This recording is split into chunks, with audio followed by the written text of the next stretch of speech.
So Sunday Morning Heroes didn't happen again this morning. We had more technical problems. In the process of trying to solve the technical problems, we had just more technical problems. So what I'm going to try and do from now on is when there isn't, when Sunday Morning Heroes falls through, I'm going to try and use that time, take some suggestions, and just make you a little video. Just come up with something. And if somebody can give me an idea, like a seed of an idea for an NPC or an organization or a dungeon or location or something to put into a D&D world, then I'll try and come up with that, try and come up with a reasonably interesting angle on that and talk about it a little bit to at least give you some kind of D&D to make up for the lack of Sunday Morning Heroes. So we held a poll on Twitter. It wasn't done right away, so of course we didn't get as many votes. But hopefully we'll get more next time, or hopefully we just won't have a next time because we'll just always have Sunday Morning Heroes. But there'll probably be a next time. So hopefully next time people will know about this and get more votes. The choices that I came up with from the chat, the ones that made sense to me, there was someone asked for an order of Lawful-Neutral Paladins, or for Flesh Golem Pickpockets, or a Demon of Justice. And Order of Lawful-Neutral Paladins won. Make an interesting Order of Lawful-Neutral Paladins. I'm sure there are a number of ways, but I tried to come up with one. You can't have, like, the Knights of We Don't Do Anything. That's pointless and lame.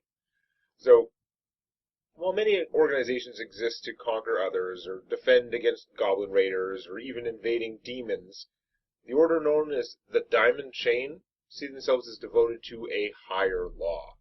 So, Paladins of the Diamond Chain typically wear helms in a style similar to the local military or law enforcement officials, but where necessary they will vary their silver and red color scheme to stand out, because they're not trying to pass themselves off.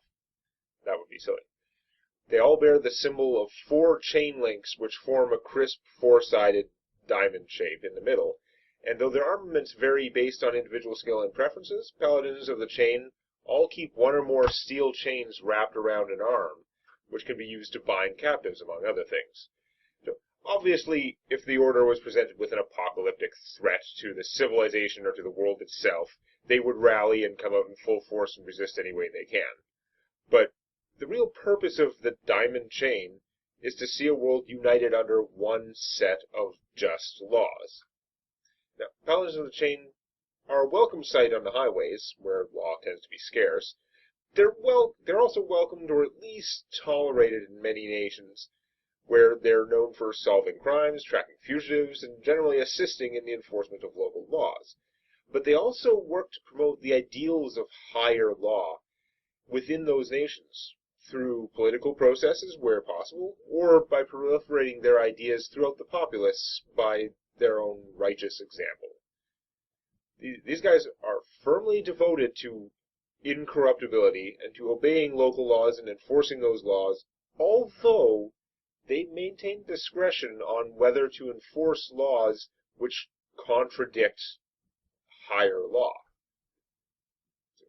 Now, the Diamond Chain works in many different nations because their end goal, a permanently united world, is agnostic about which nation or federation of nations ends up leading. It doesn't matter. As long as the law which unites the world follows the ideals of their higher law, which are freedom of movement, that people are free to move both physically and up and down the rungs of society, freedom of self, that people can think and speak as they wish, as long as doing so does not harm another, and equality before the law, that justice is applied equally to all, lords and leaders, priests and paupers. A crime is a crime. That's higher law.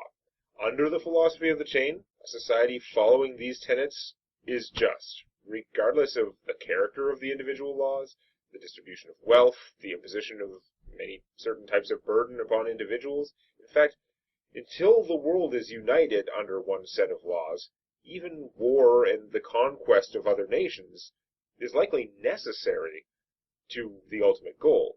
The leaders of the Order favor nations only based on how close they are to the ideals of higher law, and how likely that nation is to rise to dominance, either through conquest or coalition. good or evil, as defined by others, has little relevance, because when the world is united under higher law, that would be the ultimate good. So if you were going to include them in your campaign, the diamond chain can serve a number of different purposes. They represent a rare gleam of hope along otherwise lawless highways. They can be working for good or for an evil regime, or quite often can be overtly assisting local law enforcement while openly or covertly pushing for improvements to the local laws, which would, of course, result in friction with the local leadership. As such, they can fill a complex array of roles, from ally to villain to characters who are on different sides depending where you are and what you are trying to do. So, for examples, when the party seems in over their head against a band of criminals, a paladin of the diamond chain drops in and lends a much-needed assist, then goes on their way. Later on, though, if the PCs are involved in anything nefarious, that same paladin may appear to stop them, or maybe dissuade them ahead of time. Or, later on, the paladin may come to them for help in some political endeavor, maybe to help promote free speech in an area where it is suppressed, maybe to root out some kind of corruption created by the unjust laws in order to prove her point. So, another way, maybe in a more detective work-oriented game, a pair of Diamond Chain Paladins might be running their own parallel investigation. While the PCs are trying to earn bounties or other rewards, those two would do it for free. They aren't enemies. Everyone's on the side of justice.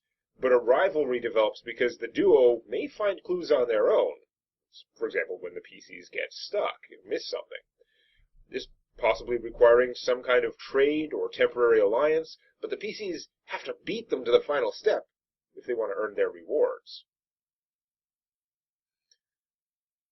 So yeah, just an idea like that. It'll come out a little. That's for an organization, and actually that one took me longer than I hoped, because, Lawful-Neutral Paladins are pretty boring by default, and you gotta work with it. But other choices, Flesh Golem Pickpockets sounded interesting. Demon of Justice, I think people just like to propose contradictions. A pretty good concept for that. But we'll see what people suggest next week, or maybe if I do one of those come back, or however it goes. But hopefully next week we'll have Sunday Morning Heroes running. If you want to know whether or not we're going to have Sunday Morning Heroes, we don't always know until the last minute. Like today, we got screwed by hardware issues. But I do try and put up a forecast as best I can at www.demonac.com/SMH. There's also an RSS feed listed there, so you can get that in your feed reader, and the forecast is very simple. Whenever I get more information, I update it, and there's usually a check mark, a hyphen, or a big red X, depending on whether I think it's going to happen. And I give a percentage, which is largely arbitrary, unless I have good information that it's not going. But that can help you keep up, and next time it falls through, be ready to give me more suggestions for things to come up with on Twitter, or in the chat for the stream, or whatever stream they're replacing it with. So, hopefully we'll be back with Sunday Morning Heroes next week. And if you'd like some D&D distilled down to its awesome essence, check out the illustrated Tales from My D&D campaign.